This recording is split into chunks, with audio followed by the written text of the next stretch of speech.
से आप सभी उपस्थित लोगों का स्वागत करती हूँ। और आज इस सष्टम राजस्थानी कहानी प्रतियोगिता में मैं जो कहानी सुनाने जा रही हूँ उससे ये संदेश मैं संदेश बाद में बताती हूँ, अभी कहानी बताती हूँ कि कहानी क्या है। तो कहानी एक माँ और बेटे की है।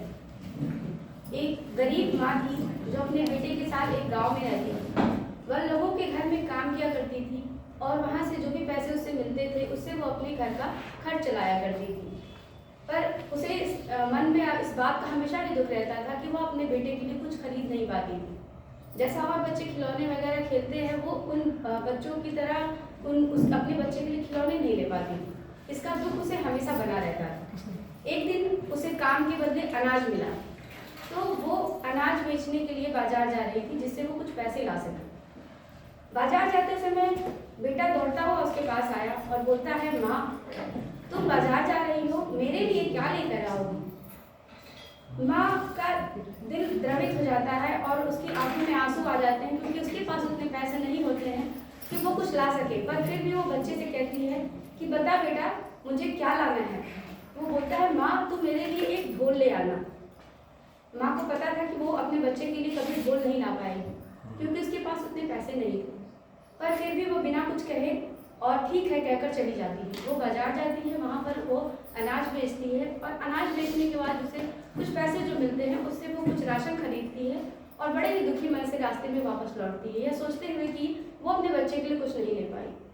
और ये ग्लानि से उसका मन भरा हुआ था और वो रास्ते पर बहुत ही धीरे धीरे चली आ रही थी। रास्ते में उसे बहुत ही सुंदर एक लकड़ी का टुकड़ा दिखाई देता है। वो उस लकड़ी के टुकड़े को उठाती है और लेकर घर की तरफ चल पड़ती है। घर पहुंचते ही बच्चा दौड़ते हुए आता है, माँ से लिपट जाता है, माँ क्या लाई मेरे लिए, मेरा ढोल ले आई? माँ बोलती है कि नहीं बेटा, मैं तेरे लिए लकड़ी का टुकड़ा लाई हूँ, जा इसे लेकर खेल। लड़का माँ की व्यथा को शायद समझ जाता है और स्थितियाँ समझ जाता है। बिना कुछ कहे वो लकड़ी का टुकड़ा लेकर खेलने निकल जाता है। अगले दिन सुबह वो उस लकड़ी के टुकड़े को लेकर खेलने निकल जाता है। खेलते खेलते रास्ते में वो जाता है तो वहाँ पर रास्ते में एक बूढ़ी अम्मा चूल्हे पर खाना बना रही थी। उनके जो गोबर के उपले थे वो बहुत गीले थे, तो गीले उपलों की वजह से आग नहीं जल रही थी। अम्मा की आंखों में धुआं लग रहा था और आंखों से बहुत पानी गिर रहा था। लड़का जाता है, बोलता है, अम्मा आप क्यों रो रही हो? अम्मा बोलती है, बेटा मेरे पास लकड़ी नहीं है और ये उपले नहीं जल रहे हैं।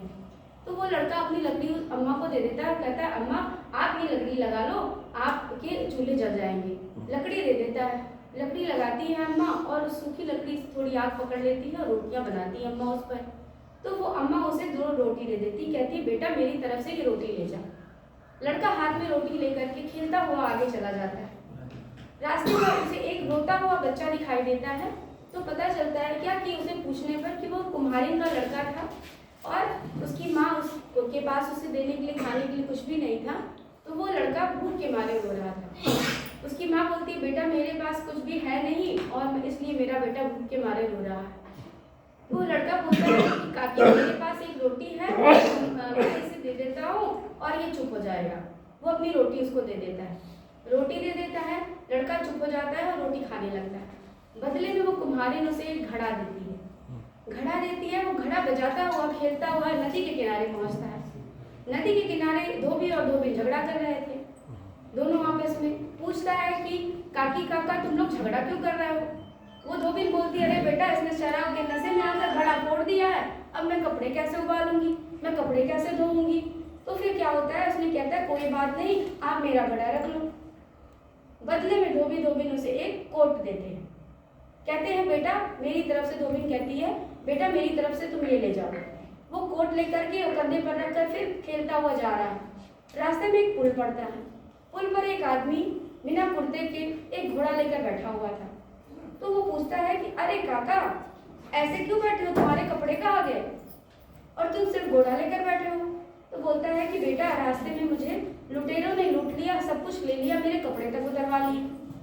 वो कहता है कोई बात नहीं काका, तुम ये कोट रख लो मेरी तरफ से और पहन लो। तो वो कोट पहन लेता है और बदले में लड़के को घोड़ा दे देता है। तो घोड़ा पकड़ के लड़का चला जा रहा है। रास्ते में देखता है एक पेड़ के नीचे बहुत सारी भीड़ लगी हुई है और कुछ बाराती वहाँ पर बैठे हुए हैं। वहाँ पहुँचता है तो पता क्या चलता है कि लड़के का पिता, जो बारात थी उसमें जो लड़के का पिता था, वो कहता है कि बेटा, और पूछने पर पता चलता है, पूछते हैं क्या बात है, तो कहता है कि बेटा, और जो घोड़ा लेने आदमी गया था वो अभी तक आया नहीं है, और हमें बारात ले जाने में बहुत देर हो रही है, ऐसा ना हो कि मुहूर्त निकल जाए, इसीलिए हम सब बहुत दुखी हैं और पैदल जाने में बहुत समय लगेगा। वो लड़का घोड़ा ले लेता है और कहता है कि कोई बात नहीं, आप घोड़ा ले जाओ और अपनी बारात लेकर जाओ।